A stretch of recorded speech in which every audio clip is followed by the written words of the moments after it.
Now I know what you're thinking, and yes, I did buy another car.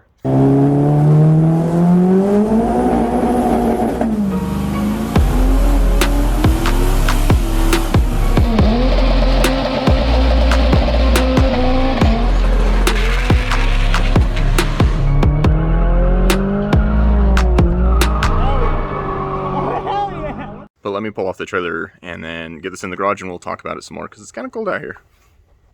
That drive shaft's kind of just strung up in there, so hopefully it doesn't cause issues.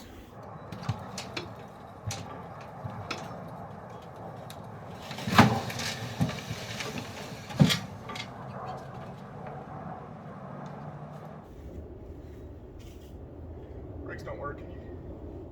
Drive shaft fell out.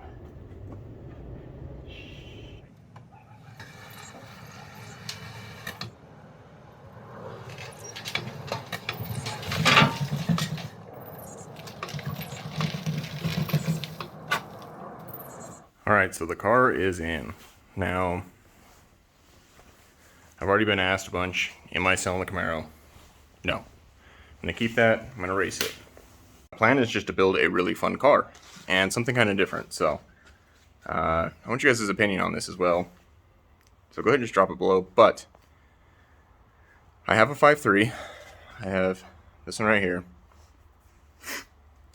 So I can either put that in, or I was thinking along the lines of like a 5.7 HEMI. I want to do something kind of different. I know everybody else swaps these things because it works and they're fast. But this is going to be my first full out build on the channel, so I want to do something fun. I mean, why not do something different if we can and have fun? I kind of want to go after the 5.7, actually just the stock bottom end HEMI record in general. After looking it up, I think it was somewhere in the 9.7 range. I'll have to double check that. I think this would be a good candidate. I'd throw just a stock HEMI, other than I would do a cam and change out the lifters in it, since that's one of the known issues. But put a 400 behind it, a turbo 400, and then just either a big single or some small twins. I haven't decided. I kind of want to go twins, but we'll cross that bridge when we get there. But I think this would be an awesome, like, true streetcar, or dare I say X235 possibly. But I want something I can roam the streets and just kill tires, be a tire slayer essentially. Let's do a quick walk around. So the bumper and tail lights are actually in the car. So there's the bumper, and you can see the two tail lights. This was a mint, clean, one owner, never abused, well taken care of, oil changed every 300 miles. No cats ever lived in here, clearly. But everything's got to go and be redone. Interesting thing about this though is, check this out right here.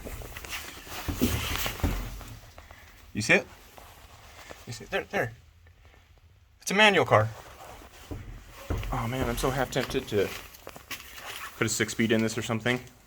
Maybe I'll have to look into it. It's gonna be really a lot of money to put a 6-speed behind a HEMI, so I don't know. I'm open to suggestions. I really want to do like a 400 or something, but I don't know. A 6-speed would be, it'd be a blast. It'd be a riot. But the guy I bought it from wants the spindle, hubs, and rack, wheels and tires off the front. Wants the rear end out from underneath this, which is okay because there's a replacement. It's out of a 96 Mustang GT. So it's got the track lock, it has disc brakes, it has everything I need to get it up in the car. So there's no hiccups or issues there. We can slam that right in as soon as I take the other one out, and then we can get everything else situated. But I'm really excited if you can't tell, and this is going to be a huge project, so I'll be doing this and then we'll go racing with the Camaro as well in the meantime. That's kind of why I want to keep it, because I just got the car together and it's running mint. Hopefully we can just build a nasty car. It's a Fox body, so why not, right? That is another thing. I know people hate Fox bodies and they are disgusted by them, but I don't care. It's my car, it's my build. Come hate, come appreciate, come donate. I don't know. What else rhymes? I'll stop. Alright, so I got the car up in the air and I started pulling the back end out of this and pulled the brakes apart, and it totally makes sense why they didn't work. So only this side, the passenger side, was partially working. The other side, when I opened it up, the driver's side, it basically just fell apart. So coming off the trailer, that's why I had no brakes. I've got the e-brake cables disconnected now. What we're going to do is we're going to disconnect there, this upper bar, and then the brake line right there, that bolt. And then I'll lower it all the way down, and I'll just undo this bolt and let it drop. And then the rear end will be out. We can slide that one back in it. Much better since it's got the disc brakes. It'll be a huge upgrade. We'll just keep moving on with this car. Oh, also I got the tail lights and the bumper just set on it for now. They're not secured, but they're on, and all the skirts. I will line up, but looks a little bit better. All right, and the rear end is now out of the car. I'm pretty glad I bought this other rear end over here. The disc brakes are great, but this thing is super crusty. So it'll be nice to start a little more fresh and then go through and clean up some of this stuff. What's interesting is this looks like a bump stop for the trans. It's all blown out. Definitely not in good shape. But other than being dirty,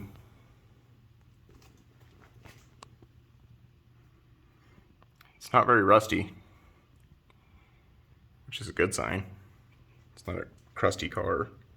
It's just got a bunch of stuff growing from it. Honestly, it looks like to be the worst piece coming out of it, so good.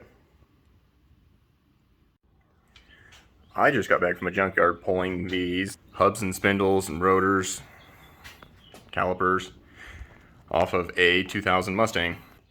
And I'm just installing them now.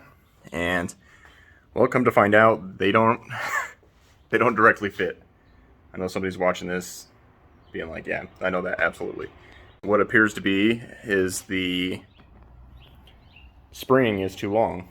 So when that's in there, it gets too much and starts pressing up, and I can't get these top bolts to line up with it bolted up down here. So we're gonna do the right thing and take 2 inches out of the spring for now.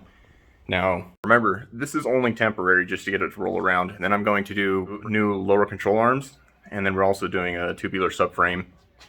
And on top of that, we will be doing a front half on this car as well because of that frame issue over here where they welded it up. So we will take and cut this, I'll box this in, and we will run a tubular front end to fit everything better. I guess it's a good thing that I don't care if these are trash, because I just cut 2.5 inches out of those. So let's stuff them up in there and see if they fit better and actually work. Well, is it right? Absolutely not. Is it gonna work? Also possibly not. But it doesn't look too bad. So I'll just get this rear end up in there, and then we'll get it down on the ground and see how far it tucks up in there. But it actually looks pretty good with that skinny on there. The old 4.5 M&H. That's a 24-inch skinny, so it should tuck up pretty nice.